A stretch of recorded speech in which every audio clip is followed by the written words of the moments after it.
आज हम लोग जो पब्लिक फाइनेंस शुरू कर रहे हैं। वैसे पब्लिक फाइनेंस जो है एक ब्रांच है इकोनॉमिक्स का, जिसमें हम लोग गवर्नमेंट की एक्टिविटीज़ को अध्ययन करते हैं। गवर्नमेंट का जैसे गवर्नमेंट टैक्स कैसे लगाती है, गवर्नमेंट टैक्स क्यों लगाती है, गवर्नमेंट टैक्स कितना लगाती है, इन सभी का अध्ययन हम लोग करते हैं। किस में? इन सभी का अध्ययन लोग पब्लिक फाइनेंस में करते हैं। जैसा कि नाम से ही लग रहा है कि पब्लिक का मतलब गवर्नमेंट, यहाँ पर पब्लिक का मतलब गवर्नमेंट। वैसे इसके बारे में लोग डिटेल्स में पहले करेंगे। पहले चलिए शुरू से हम लोग आपको दिखाते हैं। देखिए, पब्लिक में हम लोग पब्लिक रेवेन्यू के बारे में पढ़ेंगे। पब्लिक रेवेन्यू मतलब tax revenue, non tax revenue. Tax में जैसे डायरेक्ट टैक्स है, इनडायरेक्ट टैक्स है, प्रोग्रेसिव टैक्स है, प्रोपोर्शनल टैक्स है, रिग्रेसिव टैक्सेशन है, जीएसटी है, वैट है, इन सभी का अध्ययन हम लोग करते हैं। इसके अलावा पब्लिक एक्सपेंडिचर के बारे में अध्ययन करते हैं। पब्लिक एक्सपेंडिचर का अलग अलग थ्योरीज दिया गया है, हम आपको सब डिस्कस करेंगे सिस्टमेटिक तरीके से। एडम स्मिथ पब्लिक एक्सपेंडिचर के बारे में क्या कहते हैं, केन्स क्या कहते हैं, मॉडर्न इकोनॉमिक्स क्या कहते हैं। वैसे जो पब्लिक फाइनेंस के जो फादर हैं वो मस्ग्रेव कहा जाता है। एक नया नाम जुड़ गया आज, आप सुने होंगे माइक्रो के फादर। अगर आप पहले पढ़े होंगे तो पहले का लेक्चर देख लीजिएगा। पहले माइक्रो इकोनॉमिक्स के जो फादर है एडम स्मिथ है, माइक्रो के फादर हैं मार्शल हैं, मैक्रो के फादर हैं आपका जो है जेम केन्स है। तो हेयर क्वेश्चन, वो who is the father of public finance? Father यहाँ का मतलब होता है फाउंडर, जिन्होंने ऐसे इसके पहले, जैसे कि हम एडम स्मिथ के पहले भी इकोनॉमिक्स था, तो इकोनॉमिक्स को पहले सारे आइडिया की जगह एकत्रित करके बताया कि हम इसका अध्ययन कैसे करेंगे सिस्टमेटिक एंड साइंटिफिक तरीके से, इसलिए उनको फाउंडर कहा जाता है। कैपिटलिज्म का थ्योरी पहले भी था, लेकिन एडम स्मिथ उनको सिस्टमेटिक तरीके अरेंज करके लोगों को सामने रखा। तो उसी तरीके से आपका जो पब्लिक फाइनेंस का थ्योरी पहले भी था, क्योंकि इनका तो वो हाल फिलहाल में है, हाल 2007 तक जिनके बारे में हम लोग बात कर रहे हैं। और मस्ग्रेव एंड मस्ग्रेव की बुक आती है थ्योरी ऑफ पब्लिक फाइनेंस, उसको भी आप परचेज कर सकते हैं। बुक्स कौन से पढ़ेंगे?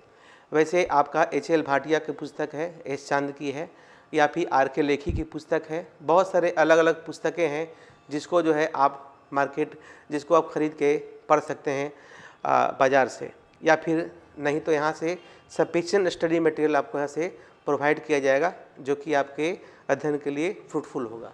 उसके बाद हम लोग अध्ययन करेंगे जैसे कि फिस्कल पॉलिसी क्या है, फाइनेंशियल एडमिनिस्ट्रेशन क्या है, ये सब के अंदर बहुत सारे सब टॉपिक्स हैं जिसको हम लोग आगे हम लोग अध्ययन करेंगे। ठीक है, तो चलिए हम लोग शुरुआत करते हैं एक एक लाइन करके, क्योंकि पीपीटी बना दिया है क्या इंट्रोडक्शन पार्ट है, समझने में आसानी हो, नोट्स बनाने में आसानी हो। क्लास के बाद इस शेयर हम आप लोगों को कर देंगे।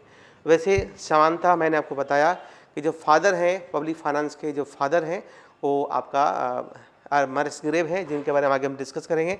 पहले आप समान तरीके से सीखिए कि जो पब्लिक फाइनेंस है, the study of the role of government in the economy. शुरू में मैंने बताया था कि हमारी अर्थव्यवस्था में सरकार की क्या भूमिका है, उसका अध्ययन हम इस पेपर में पढ़ते हैं, इस स्ट्रीम में पढ़ते हैं।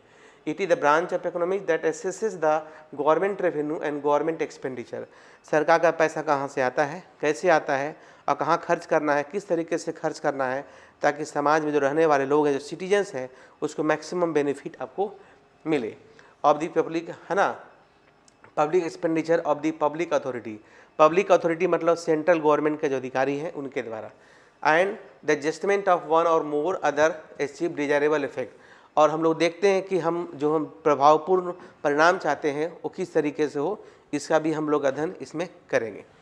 उसके बाद देखिए, ऐसे इसका हिंदी में भी है, जिसका हिंदी मीडियम है आप देख लीजिएगा, दोनों तरह का भाषा है। उसके बाद है कि वैसे पब्लिक फाइनेंस का अलग अलग व्यक्तियों के द्वारा अलग अलग डिफिनेशन दिया गया है। जैसे पब्लिक फाइनेंस का डिफिनेशन एडम स्मिथ ने भी कुछ कहा है इनके बारे में, डाल्टन साहब कहते हैं, केन साहब कहते हैं, सबके बारे में हम लोग पढ़ेंगे। लेकिन पहले हम लोग ये समझ लें कि पब्लिक फाइनेंस होता क्या है।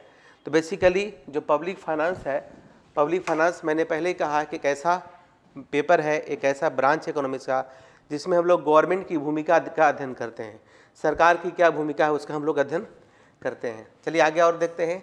It is the management of the revenue of the country, है ना। इस पेपर में हम देखते हैं कि हमारा रेवेन्यू का मैनेजमेंट कैसे होगा। जो रेवेन्यू दो रकम है, जैसे एग्जाम्पल से समझो, जैसे जो हम टैक्स पे करते हैं ना, वो भी रेवेन्यू है, और जो हम फाइन भरते हैं वो भी, उसको बोलते हैं नॉन रेवेन्यू। क्या बोलते हैं? गवर्नमेंट का उस कंपलसरी सोर्स ऑफ इनकम नहीं है, लेकिन फाइन और पेनाल्टी किस लिए लिया जाता है कि समाज में हमारा जो एडमिनिस्ट्रेशन है बना रहे, प्रशासन के उद्देश्य से हमारा जो समाज में पीस एंड हारमोनी बना रहे। तो आप फीस देते हैं, वो नॉन रेवेन्यू है ना, पेनाल्टी देते हैं, फाइन भरते हैं, ये सब गवर्नमेंट के खाते में पैसा जाता है। तो एक साल में कितना पैसा खाते में आया और कितना पैसा गया, सभी का अध्ययन हम लोग करते हैं और सभी को सरकार बजट के द्वारा, स्टेट गवर्नमेंट विधानसभा में और केंद्र सरकार पार्लियामेंट प्रेजेंट करती है कि एक सरकार एक साल में कितना पैसा हमारे पास आया और कितना पैसा गया। ठीक है। और देखिए debt load and expenditure via several quasi government and institution. This branch assesses the government revenue and expenditure of the public authority, public finance, study the government impact of the economic stability, efficient allocation of resources and distribution of income and among the citizen. इन सभी के हम लोग अध्ययन करेंगे कि allocation of resources कैसे करें, है ना, कि स्टेबिलिटी कैसे अर्थव्यवस्था बना रहे। जैसे पढ़ते हैं कि प्राइस बढ़ गया, तो प्राइस बढ़ गया तो सरकार कहती है प्राइस कम करना होगा, तो प्राइस कम करना को जो सेट करती है उसको बोलते हैं प्राइस फ्लोर, एक होता है प्राइस सीलिंग। ऐसे माइक्रो इकोनॉमिक्स का पार्ट है जो कि आगे आप पढ़िएगा। ठीक है। उसके बाद देखिए इनके बारे में बता रहे थे, रिचर्ड मसग्रेव है जिनको हम लोग फादर ऑफ क्या कहते हैं, पब्लिक फाइनेंस कहते हैं। क्या बोलते हैं, फादर ऑफ पब्लिक फाइनेंस कहते हैं। Who is the father of public finance, Dalton और मसग्रेव। एक क्वेश्चन डायरेक्ट पूछा है, क्योंकि अब जिस तरह के एग्जामिनेशन देते हैं सभी में ऑब्जेक्टिव क्वेश्चन कंपलसरी कर दिया है ना। इवन अभी जो टीजीटी पीजीटी एग्जामिनेशन हुआ इसमें देखो माइक्रो मैक्रो से अधिकतम क्वेश्चन पूछा गया है। तो अब पहले ऑप्शन 4 होता था, ऑप्शन 5 होगा। तो इस तरह से अब हम लोग जो पढ़ेंगे 5 ऑप्शन वाला क्वेश्चन को पढ़ेंगे, ताकि किसी तरह के एग्जामिनेशन में हमें बैठना पड़े तो हमें परेशानी ना हो। वैसे इसका Richard A Musgrave is the father of public finance, answer यहाँ पे है, पहले शुरू में डिस्कस भी कर दिए थे। It evaluate government revenue and expenditure made by the public agency, other name of the it include. इसका अलग नाम एक चलो क्वेश्चन में पूछा था कि जैसे माइक्रो इकोनॉमिक्स को और क्या कहते हैं, तो माइक्रो इकोनॉमिक्स को प्राइस थ्योरी कहते हैं। ये सब लिख लीजिए, है ना, लिखा देते हैं, लेक्चर के दरमियान सब क्लियर हो जाएगा। देखो माइक्रो इकोनॉमिक्स को और क्या कहते हैं जी, प्राइस थ्योरी। और मैक्रो इकोनॉमिक्स को क्या बोलते हैं, इनकम थ्योरी। ठीक है, क्या बोलेंगे, इनकम थ्योरी। अब पब्लिक फाइनेंस का अदर नाम क्या है, public economics and public sector economics. वैसे पब्लिक इकोनॉमिक्स पढ़ना होता है बहुत सारे विश्वविद्यालय में, लिखा आता है सिलेबस में पब्लिक इकोनॉमिक्स, लेकिन पब्लिक इकोनॉमिक्स के नाम से कोई पुस्तक नहीं मिलेगा। Theory of political economy, public finance, ये सारी चीज़ें आपको मिलती है। ठीक है, चलिए हम लोग आगे देखते हैं। देखो पीपीटी बना देने से तुमको क्लियर हो जाएगा कि पब्लिक फाइनेंस में है क्या करना। आज ही सब हम डिस्कस करेंगे। अब छूट गया एक लाइन, इन 1950 इन होगा, जोड़ लीजिएगा, टाइपिंग छूटा हुआ है ना। In 1950 and 1960 Richard Musgrave change the focus of economics from that was descriptive institutional to one that implied the concept of micro economics and Keynesian economics to analyse the impact of taxation. Taxation का impact micro level पे क्या होगा, macro. जब आप पढ़ते हैं elasticity of demand, तो tax जब लगता है तो क्या फ़र्क पड़ता है, तो याद कीजिए जब हम माइक्रो इकोनॉमिक्स पढ़ते हैं तो हमें बताते हैं कि जो नेसेसरी गुड्स है सरकार उस पर टैक्स नहीं लगाती है। देखते होंगे, है ना, माइक्रो लेवल पर अध्ययन करते हैं कि हम सरकार अगर टैक्स लगा देगी तो उस पर क्या इम्पैक्ट पड़ेगा।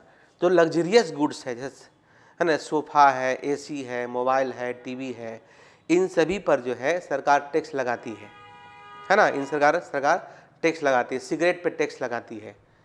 तो इस तरीके से हम लोग देखते हैं माइक्रो लेवल पे क्या पड़ेगा, तो हम लोग टैक्स का अध्ययन माइक्रो इकोनॉमिक्स में भी करते हैं और उसका अप्लीकेशन मैक्रो इकोनॉमिक्स में भी हम लोग पढ़ेंगे। जब पढ़िएगा कैनन ऑफ टैक्सेशन तो उसमें हम लोग बहुत सारे इलास्टिसिटी ऑफ टैक्सेशन हम लोग बताएंगे कि जब टैक्स लगता है तो हमारा उससे बाजार में क्या फ़र्क पड़ जाता है।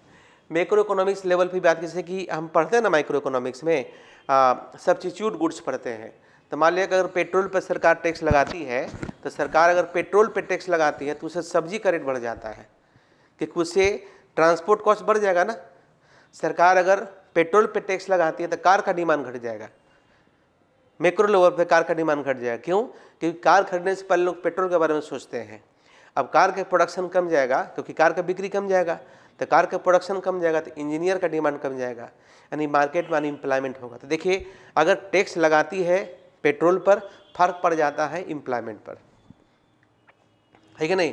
टैक्स कम कर देती है तो जैसे मान लो बिजली बिल है, अगर बिजली पर सरकार सब्सिडी देती है ताकि बिजली खपत ज़्यादा करे, तो बिजली खपत ज़्यादा कीजिएगा, है ना, तो एसी जो खरीदिएगा, एसी पर भी सरकार टैक्स लेती है।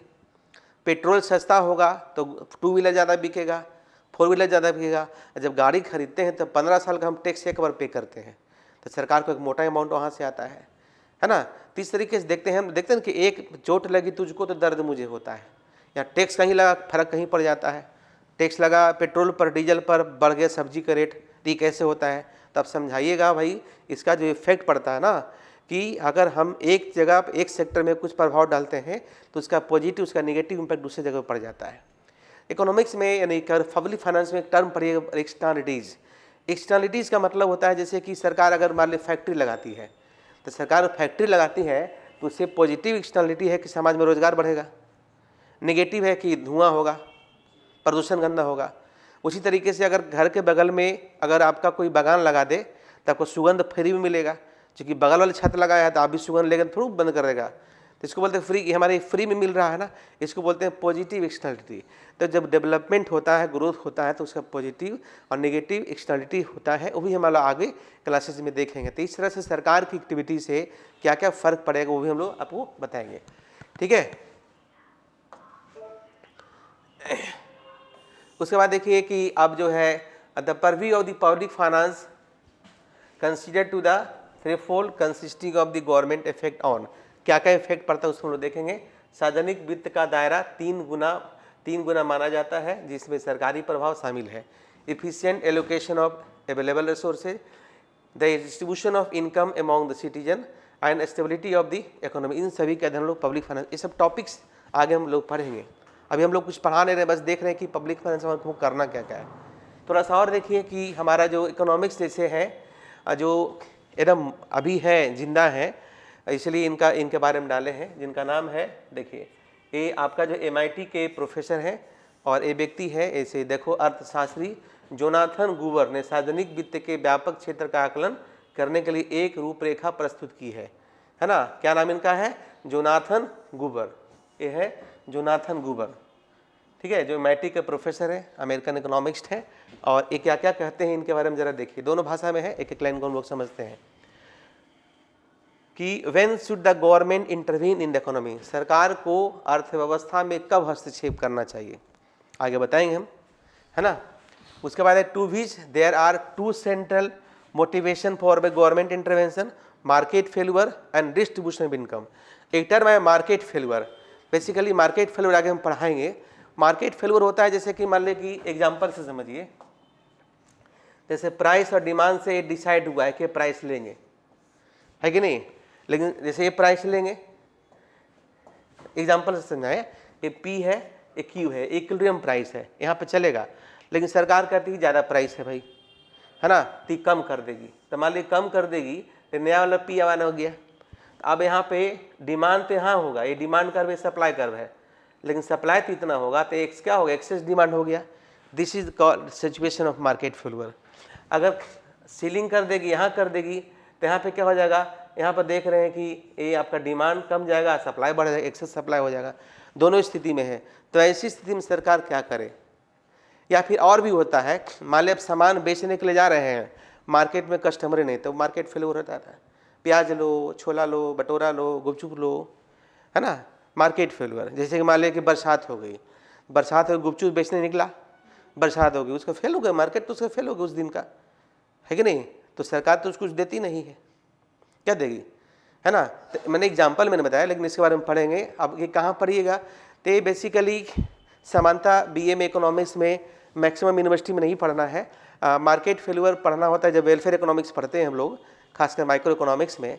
आप कैसे लहूजा की एडवांस माइक्रो इकोनॉमिक्स थ्योरी पढ़ते हैं तो उसमें आपको दिया हुआ है। ऐसे पब्लिक फाइनेंस का जो बुक है उसमें भी इसके बारे में डिटेल्स में दिया हुआ है। लेकिन देखिए मैंने क्या कहा कि ये जो पब्लिक फाइनेंस का पार्ट है इसका पार्ट माइक्रो में भी मिलेगा, इससे मैक्रो में मिलेगा, दोनों जगह पे हमको मिलेगा। ये पब्लिक फाइनेंस ये अप्लाइड इकोनॉमिक्स है और माइक्रो मैक्रो एक कोर इकोनॉमिक्स होता है। ठीक है, चलिए अब दूसरा देखते हैं। दूसरा है कि how might the government intervene, सरकार को किस तरीके से हस्तक्षेप करना चाहिए। Once the decision is made in an intervention government must choose a specific tool for policy to choice carry out the intervention. किस तरह से इसको इंटरवेन करना चाहिए, कैसे करना चाहिए, मार्केट फेल्यूर ना हो, मार्केट बना रहे, मार्केट में रिसेशन नहीं है। जैसे कि जब केन्स के बारे में पढ़ेंगे 1929 जब ग्रेट डिप्रेशन आया, हमेशा पढ़ते हैं 1929 में ग्रेट डिप्रेशन आया, तो 1929 में जब ग्रेट डिप्रेशन आया तो केन्स ने कहा था ये जो डिप्रेशन आया है वो एग्रीगेट डिमांड में कमी के कारण आया है। अब एग्रीगेट डिमांड को बढ़ाने के लिए क्या करना चाहिए, तो सरकारी खर्च को बढ़ाना चाहिए, यानी कि public expenditure must increase, public expenditure को इंक्रीज करना चाहिए, है ना। अब एग्रीगेट डिमांड बढ़ेगा तो रोजगार बढ़ेगा। एग्रीगेट डिमांड का मतलब total demand in the economy. जब प्राइवेट सेक्टर कहती है हम पैसा नहीं लगाएंगे, मार्केट फेल्यूर हो गया है, तो सरकार कहती है हम पैसा लगाएंगे। ये बात कौन बोले, केन्स बोले। क्योंकि 1929 में जब ग्रेट डिप्रेशन आया उस समय अमेरिका के जो राष्ट्रपति हुबर थे, बाद में चुनाव हार गए, नए राष्ट्रपति बने जिनका नाम था रूजवेल्ट, जो लंबे समय तक अमेरिका के राष्ट्रपति रहे। ये केन्स इंग्लैंड के थे, इनको बैठा के ले गए स्पेशल विमान से, भाई आइए पॉलिसी बनाइए, अर्थव्यवस्था को ठीक कीजिए। अब केन्स ने उसे ठीक किया, क्योंकि उसके पहले तो हमारा क्लासिकल इकोनॉमिक्स चल रहा था, केन्सियन इकोनॉमिक्स फेमस हुआ। केन्सियन इकोनॉमिक्स का मतलब अगर एक लाइन में कोई पूछे what is doing in Keynesian economics, it is government intervention. Keynesian economics emphasize government intervention, classical economics emphasize laissez faire economy. Laissez faire means क्या होता है कि government must not intervene in the price determination, it must be free, it should be decided by the free force of demand and supply without government intervention. इनका तो सरकारी इसलिए क्योंकि failure हो गया वहाँ पे, तब इन्होंने कहा कि भाई सरकार को खर्च करना चाहिए किस पर, तो बुनियादी सुविधा पर, जो जरूरी चीज़ है जैसे health, education, transport, communication, energy. सरकार इस पर खर्च करेगी तो अर्थव्यवस्था में दो चीज़ होगा, एक तो रोजगार बढ़ेगा जिससे इनकम बढ़ेगा, जिससे डिमांड बढ़ेगा, और डिमांड बढ़ेगा तो सप्लाई बढ़ेगा, सप्लाई बढ़ेगा तो रोजगार बढ़ेगा, ये चैन चलते चलेगा। कहती है कि अगर रोजगार नहीं है, काम नहीं है, तो रोड तोड़वा दीजिए, फिर से रोड बनाइए, है ना। देखते हो एक ही रोड को कितना बार बनाती है, इसके पीछे कारण है कि रोजगार मिलना चाहिए। रोड तोड़वा दीजिए, पेड़ की लगाइए, एयरपोर्ट बना दीजिए, लगभग 50 एयरपोर्ट बना उस समय, है ना। उससे क्या हुआ कि अर्थव्यवस्था में बूम आया फिर इस तरह से लगा कि प्राइवेट कंपनी को भी कि फिर से हम पैसा लगाएंगे तो हमारा फ्रूटफुल रिजल्ट मिलने वाला है। इस तरीके से अर्थव्यवस्था वापस आई थी, 4 साल समय लगा था, लेकिन अर्थव्यवस्था को पटरी पे ला दी थी। इसलिए हम लोग पढ़ते हैं capitalist economy, socialist economy, mixed economy, सब पहले पढ़ाए हैं। तो जो हमारा मिक्स्ड इकोनॉमी का कंसेप्ट है, यही से आता है केन्स के भाई मिक्स्ड, गवर्नमेंट को इंटरफेयर करना चाहिए, गवर्नमेंट को फ्रीडम देना चाहिए, लेकिन उसको देख रेख करना चाहिए कि क्या कर रही है। ठीक है, फिर आगे हम देखेंगे कि and finally why do the government choose to intervene in the way that they do. This question is centrally concerned with the study of political economy. और इस तरीके से आपका जो है क्यों हमें इंटरवेन करना चाहिए, इन सभी चीज़ों का अध्ययन हम लोग कहाँ करते हैं, पब्लिक फाइनेंस में करते हैं। ये सब चीज़ हम लोग पढ़ेंगे। चलिए और देखते हैं हम लोग, इसके यहाँ तक तो हो गया है। मार्केट फेल्यूर के बारे में मैंने थोड़ा सा बताया था आप लोग को, थोड़ा सा मैंने दे दिया है, हालांकि मार्केट फेल्यूर अलग से हम पढ़ाएंगे, इसके बारे में हम बता दिए इसलिए पढ़ लिए इसको। उसके बाद देखिए neo classical failure is this, ये भी आप देख लीजिएगा। चलिए यहाँ तक आते हैं हम लोग। एक पढ़ते होंगे पैरेटो ऑप्टिमिलिटी, नहीं पढ़े होंगे आप लोग, ये भी वेलफेयर इकोनॉमिक्स का पार्ट है। पैरेटो कहते हैं कि यदि किसी को अच्छा करना है तो हम किसी दूसरे को बिना बुरे के हुए हम काम नहीं कर सकते हैं। देखो, Pareto optimality is the state at which resources in a given system are optimise in a way that one dimension can not improve without second worsening. बिना किसी दूसरे को हम नुकसान पहुंचाए अच्छा कर ही नहीं सकते। इस बात को पैरेटो साहब ने कहा था, पर इसको बोलते हैं पैरेटो ऑप्टिमलिटी। पैरेटो नाम है, इन्हीं के नाम पे पड़ा है। देखिए ये पैरेटो साहब हैं, इन्हें भी शायद नोबेल प्राइज मिला है, देख लीजिएगा, ऐसे हम बता देंगे नेक्स्ट क्लास में जब हम पढ़ाएंगे पैरेटो ऑप्टिमलिटी।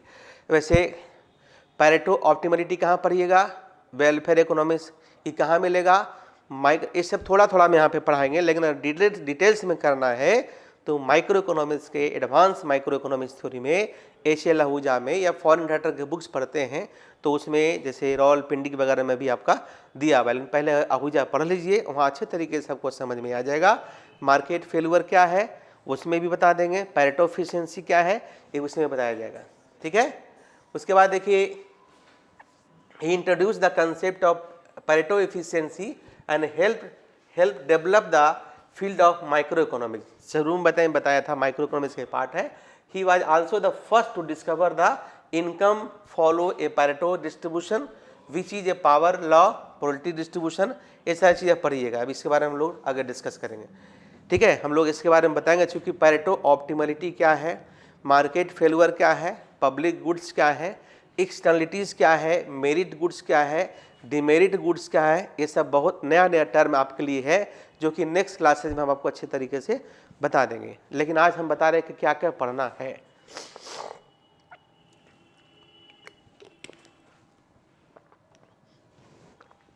ठीक है। अब देखिए कि इसका सिग्निफिकेंस क्या है, पब्लिक फाइनेंस का क्या सिग्निफिकेंस है। Public finance has huge impact on the economy since it can be utilised for implementing economic objective. This include ensuring equality in item, है ना, कि हमारा जैसे कि अर्थव्यवस्था में अगर स्थिति रिसेशन वाला है, स्थिति इन्फ्लेशन वाला है, क्या सब्सिडी देना है कि क्या टैक्स देना है, सब्सिडी देना है, टैक्स लगाना है, इन सभी चीज़ों का अध्ययन में हमें महत्व बताता है। दो the taxes strategic planning takes place which help in the functioning of the massive project so that the purchasing power of the economy can improve. Purchasing power समझते हो, परचेजिंग पावर में लोगों का रियल इनकम बढ़ेगा। ऐसे purchasing power जैसे कि एक तो होता है कि लोगों के हाथ में इनकम देने पर, और दूसरा है कि जो इनकम है अगर टैक्स घटा दें, देखो income minus tax equal to disposable income होता है ना, जिसको हम लोग परचेजिंग पावर कहते हैं। ये कहाँ पढ़िएगा परचेजिंग पावर विशेष इंडिफरेंस का जब पढ़े होंगे तो वहाँ पे हम इसको बताए होंगे कि परचेजिंग पावर क्या होता है, ऐसे फिर आगे हम बताएंगे, ठीक है। इसका ऑब्जेक्टिव क्या है, इसका मेन ऑब्जेक्टिव है पब्लिक फाइनेंस का managing and fulfilling the public requirement. Public का रिक्वायरमेंट क्या क्या है, हेल्थ सेक्टर में, एजुकेशन सेक्टर में, ट्रांसपोर्ट में, कम्युनिकेशन में, इन सभी को पूरा करने का उद्देश्य इसमें बताया जाता है। दूसरा public finance help in public financial management which result the economic development. This help in the economic growth and development. Growth and development की बात करेंगे, इसे ग्रोथ समझ लीजिए कि जब किसी देश की रियल जीडीपी बढ़ती है उसे ग्रोथ कहते हैं, और ग्रोथ के साथ अगर चेंज होती है, growth plus change equal to economic development होता है। तो इसमें भी हमारी पेपर मदद करेगी अर्थव्यवस्था कैसे ग्रोथ किया जाए, बजट में किस तरह की प्रावधान किया जाए, किस तरह का स्कीम शुरू किया जाए। आप सुनते होंगे जनधन योजना, स्किल डेवलपमेंट प्रोग्राम, मनरेगा, बहुत सारे कार्यक्रम है, तो सब इसी का पार्ट आपका है। देखिए पब्लिक फाइनेंस जो है ना, इंडियन इकोनॉमी जो किताब होगा उसमें भी आपको लास्ट में दिया होगा public finance in context of Indian economy. या जब आप पढ़ते हैं, आपका बजट पढ़ते हैं, उसमें भी इसका अलग से पार्ट दिया होता है। तो पब्लिक फाइनेंस को हम लोग इंडियन इकोनॉमिक्स के कॉन्टेक्स्ट में भारत में कर्ज क्यों बढ़ रहा है, भारत में अगर जो कर्ज बढ़ रहा है प्रोडक्टिव है अनप्रोडक्टिव है, हम लोग पढ़ेंगे पब्लिक डेट प्रोडक्टिव अनप्रोडक्टिव। जैसे कि मान लिया हम सरकार लोन लेती है, लोन लेकर चुनाव लड़ जाती है तो अनप्रोडक्टिव एक्सपेंडिचर हुआ। सरकार लोन लेती है, लोन लेकर हॉस्पिटल बनाती है, कॉलेज बनाती है, इसको बोलते हैं प्रोडक्टिव एक्सपेंडिचर, क्योंकि इससे देश में ह्यूमन कैपिटल का विकास होगा, ठीक है। Another objective of public finance is to fulfil the fundamental requirement of the nation. जो हमारे राष्ट्र की जो फंडामेंटल रिक्वायरमेंट है ना, जैसे पढ़ने का अधिकार, खाने का अधिकार, जीने का अधिकार, इन सभी चीज़ों में, ठीक है, हिंदी में भी है। उसके बाद देखिए एक फंक्शन क्या है पब्लिक फाइनेंस का, तो मुख्य रूप से जो फंक्शन इसमें आपका है preparation economic policy for the development of economy and nation, managing income and expenditure through the optimum utilisation of resources. Optimum का मतलब होता है मैक्सिमम यूटिलाइजेशन ऑफ रिसोर्सेज। सरकार प्लान करती है कि जो हमारे पास इनकम है उसको किस तरीके से यूटिलाइज करे, किस तरीके से प्लान करे कि अधिक से अधिक लोगों के पास बेनिफिट जाए। Maintaining transparency of the policy and as well as record of the income and expenditure. इसका जैसे कि सरकार पैसा क्या आ रहा है, क्या जा रहा है, इसकी ट्रांसपेरेंसी के लिए लोग बजट पेश करते हैं। वो बजट लोग पढ़ते भले कम है, लेकिन उसमें सब दिखाया जाता है कि कितना पैसा कहाँ से आया, कितना पैसा कहाँ गया। और सरकार सजेशन भी मांगती है कि और क्या करना चाहिए। लेकिन जहाँ जिस रेस्ट में लोग अधिक लोग पढ़े लिखे होते हैं, इंटेलेक्चुअल होते हैं, प्रोफेसर, टीचर्स, इवन स्टूडेंट, वो सरकार को सजेशन देती है और बजट बनाने से पहले सजेशन मांगती भी है ना। उसके बाद fulfilling the financial and infrastructure requirement of the public. Infrastructure में सब आ गए, health, education, transport, communication, energy, क्या रिक्वायरमेंट है उसको पूरा करने के लिए इसमें हम वो देखते हैं। ठीक है, तो इस तरीके से जो पब्लिक फाइनेंस है, मैंने देखा कि पब्लिक फाइनेंस में हम लोग क्या अध्ययन करते हैं, सरकार कैसे इनकम, कहाँ से इनकम आती है, कहाँ पर जाती है। अब इसका जो मुख्य उद्देश्य है, इस पेपर का मुख्य उद्देश्य होता है कि हम जो इकोनॉमिक्स पढ़ते हैं उसको किस तरीके से अप्लाई करें ताकि लोगों को अधिक से अधिक बेनिफिट मिले। ठीक है, एनी मोर क्वेश्चन? ठीक, अब कहिए कि सर पुस्तक कौन लेंगे? चलिए हम पुस्तक बता दें। अगर पुस्तक खरीदना चाहते हैं, देखो इंडियन ऑथर्स में अगर ले सकते हैं तो एच.एल. भाटिया का ले लीजिएगा,